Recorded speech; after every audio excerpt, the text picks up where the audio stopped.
Over the weekend, I heard about a story that I had not heard before that apparently happened just at the beginning of the month. I'm not sure how I missed this because this is something that would have been big news in the circles that I watch and the circle of friends that I have. So I think that this is one of those things that it the information that came of it was obviously nothing of substance. Otherwise, that would have been on the news nonstop. But the case around it being hush hush is interesting to me, and I wanted to talk about it and my opinions and thoughts surrounding several aspects of it.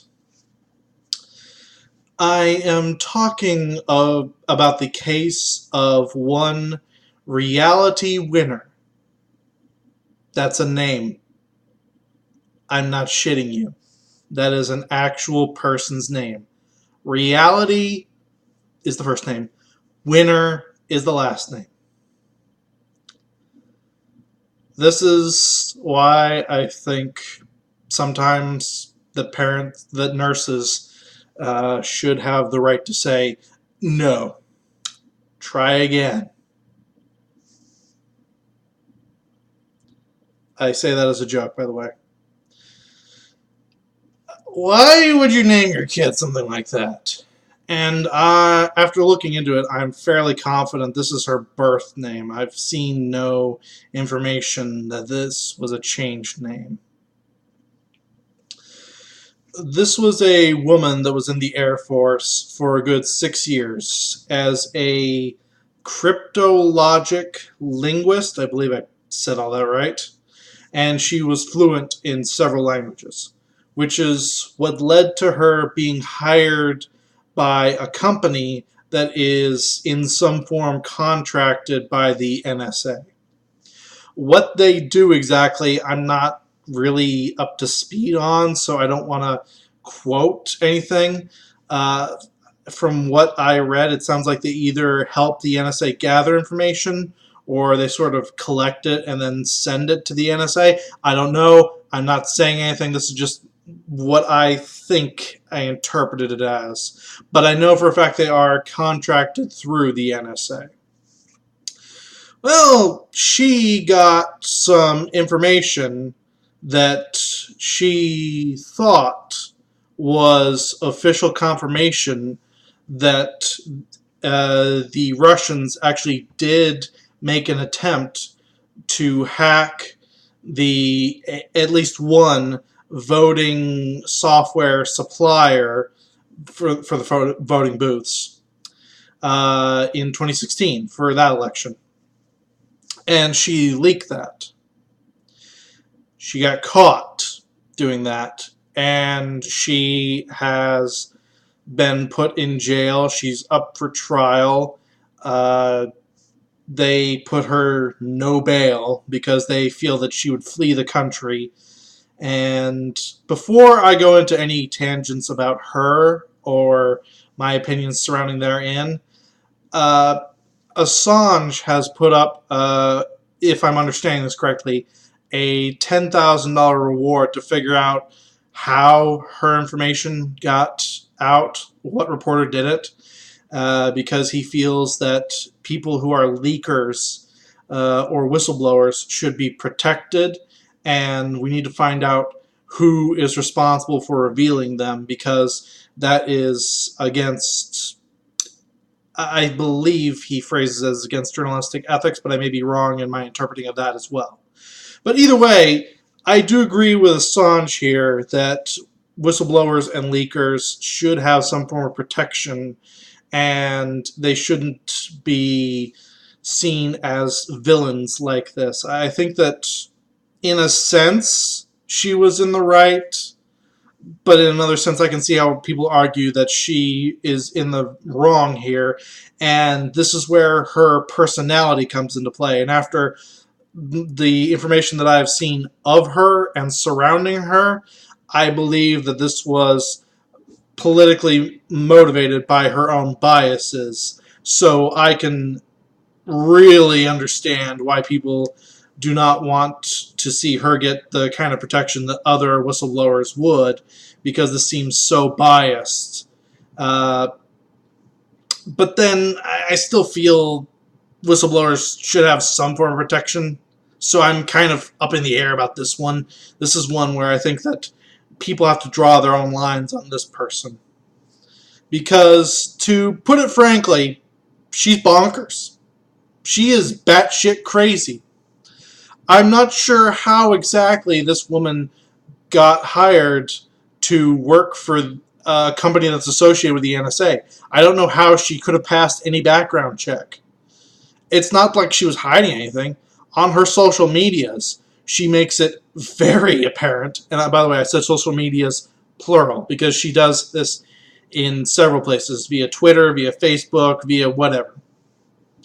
Her biases are well publicized and well known. She hates Trump with a passion, to the point of viewing him as something of a fascist dictatorship. And she is just borderline psychotic in some of the things that she has said about him.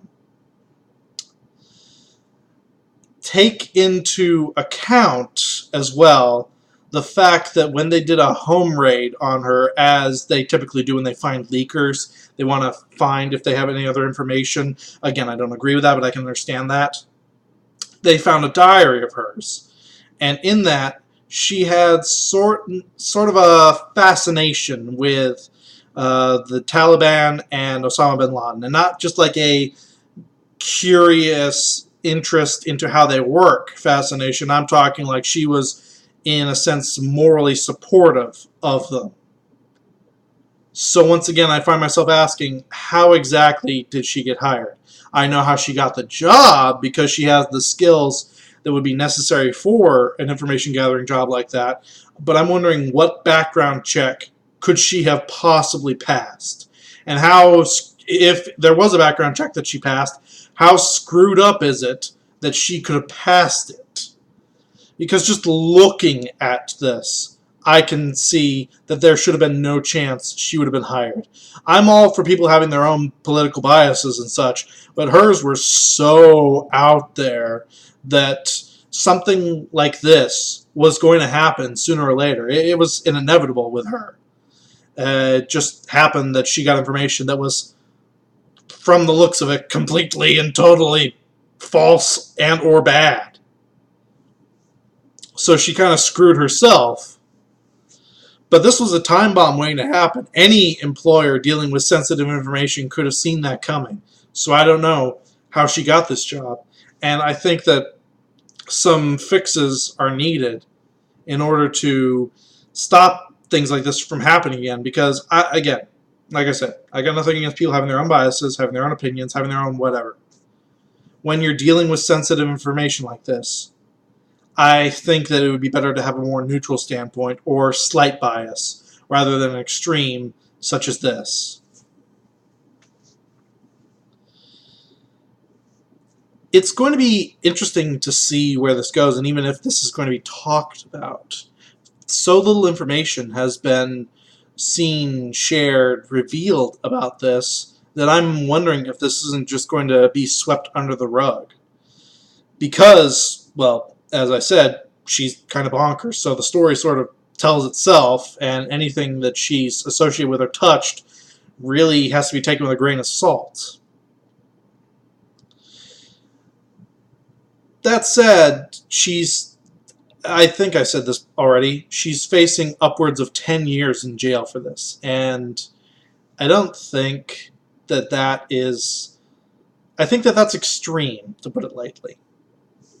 I'm not sure on this, though, so I'm open to ideas, thoughts, suggestions of other people that, no, this is exactly what should be done, etc.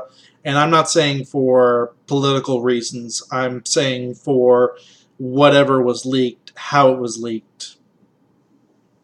This is just a really fascinating case to see, and I want to see where this goes, and I do hope that it gets some publicity so we can see what happens with it.